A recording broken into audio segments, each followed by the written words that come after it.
Man, so let's talk internet dating. That's what we're going to do now.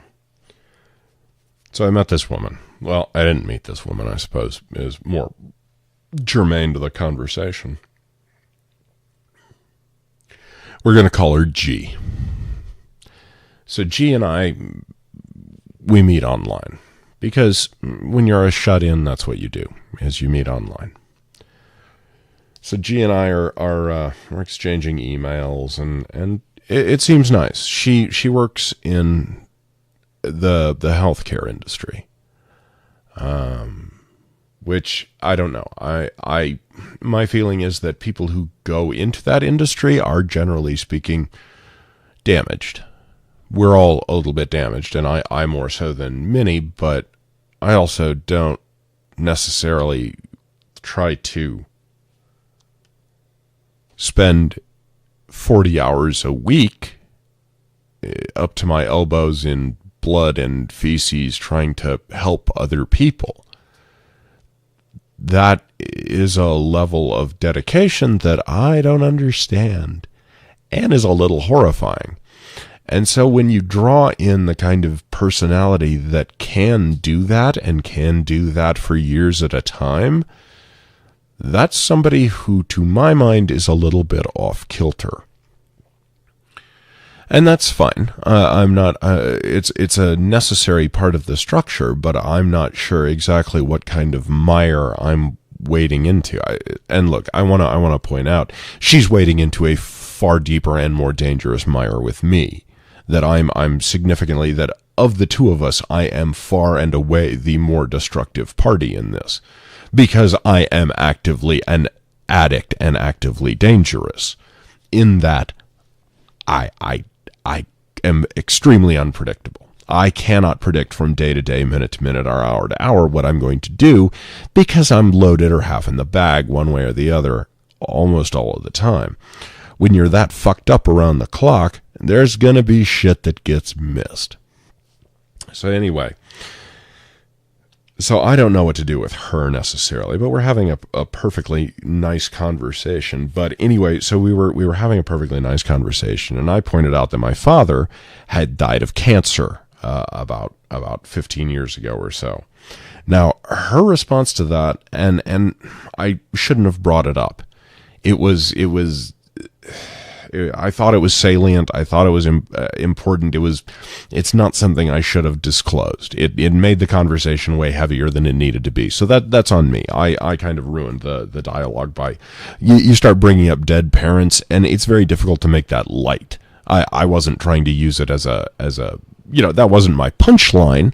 Although there's some pretty good punchlines. Dennis Miller has my favorite punchline of all time back when somebody else wrote a show for him and he could be tolerable, back when he was on HBO. That's the 15 minutes where he was a tolerable Dennis Miller and not just an insufferable fucking jackoff. Did you know he still has a fucking career? I was shocked. I think it's in sports. Which, it's kind of sad. Some of the best broadcasters, and I want to say this, I want to give some shout outs to some seriously good broadcasters in sports. They're just good broadcasters. I hate sports. These guys make me care. Jim Rome's really good. Matt Money Smith and his partner on the PMS AM 570. Fuck, I know that just because I've never listened to it. Not one goddamn time. But I've heard both of them on the Kevin and Bean show. Which, if you want a radio show podcast to download, that's the one. Is Kevin and Bean is just a fucking funny podcast. It just is. Anyhow, but Matt Money Smith and Petros Papadakis, the hosts of this PMS radio show, both of them sports broadcasters, just professional to the nines, hilarious, fun. They just have that kind of listenability. That is lacking in so much. I mean, Jesus effing Christ, NPR. Come on now. It's just, I love you. But you can get somebody with some fucking personality to read the news. You really can. You really, really can. And I say that because all you have to do is fucking make one phone call. I'll give you my number. and then I'll come fucking read your news. No. I know. I don't fit in NPR. I don't fit in anywhere. But yeah. So anyway, so I was telling this woman about... So I mentioned that my father had died, and I shouldn't have, and I made the conversation way too heavy, and her response is, I'm sorry to hear that. You can tell me more about it if you want. If not, that's okay too. I was not trying to, and this is a terrible trap to get caught into. And this is one of the problems with online dating is we've never met. We're having these conversations through text and are disclosing kind of personal details just because they are prevalent to what we're talking about. And now she can't understand. I was just making a comment. I was just kind of trying to clear the field, as it were. That was supposed to be a finishing comment. It was, look, here's, so you understand where I'm coming from. My father died of cancer back X number of years ago, just so you know, just so that so as conversations go forward, you're not trying to figure out what the fuck happened, why I always refer to him in the past tense and whatever. So that was the point there. And I don't know how to read her response because it worries me because it sounds like she's trying to take care of me. And there's nothing wrong with that. It's just I'm concerned that that's how I came across was please take care of me. I need help, or I need to and what worries me about that is maybe that's the vibe I'm putting off. I mean, I'm talking to you all, and that in and of itself is sort of needy for human connection, isn't it? You're talking to an empty fucking room rather than going out and like interfacing with actual other living, breathing bullshit people. So I don't know. Yeah, I'm not good at socialization. I'm really not. But that... Here was my response, though. I said, oops, I think I conveyed myself badly. I've had plenty of therapy and whatnot. I wasn't trying to have you help me process anything. I appreciate your kindness, but it's not something I'm carrying around. I mistakenly thought it was worth adding to the conversation. And so I tried to just diffuse it so she understood that I wasn't looking to her as a healthcare professional. I wasn't looking to her to provide some sort of like service to me. It was just part of the conversation. And yeah, I ended up and who knows? And that's the scary thing is I'm not entirely sure. None of us can trust our own fucking brains. And I'm an addict, and so I especially can't, but you can't trust your own brain. You really can't. It's going to tell you lies. It's going to tell you you're right when you're not. It's going to tell you should do something when you shouldn't. It's going to tell you shouldn't do something when you bloody fucking well should. Your brain lies to you all the time. All the time. Your perspective lies to you all the time. It lies to everybody. I mean, it just lies to fucking everybody.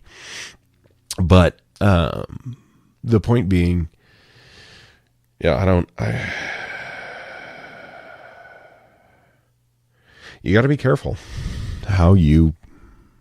Yeah, I don't know what my point was. I completely lost it. You can tell when I start really getting breathy. All right. See, I originally started this intending to play some Overwatch.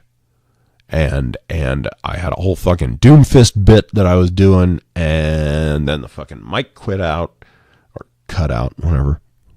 And now seems to be running okay. So we're going to try it again. It's Overwatch time, bitches. I don't necessarily like the term bitches.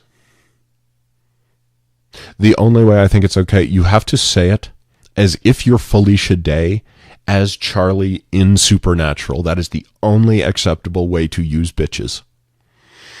I don't make these rules.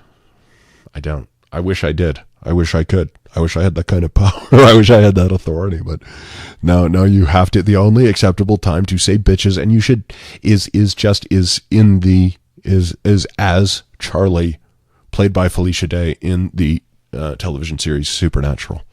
That is the only acceptable way to say bitches.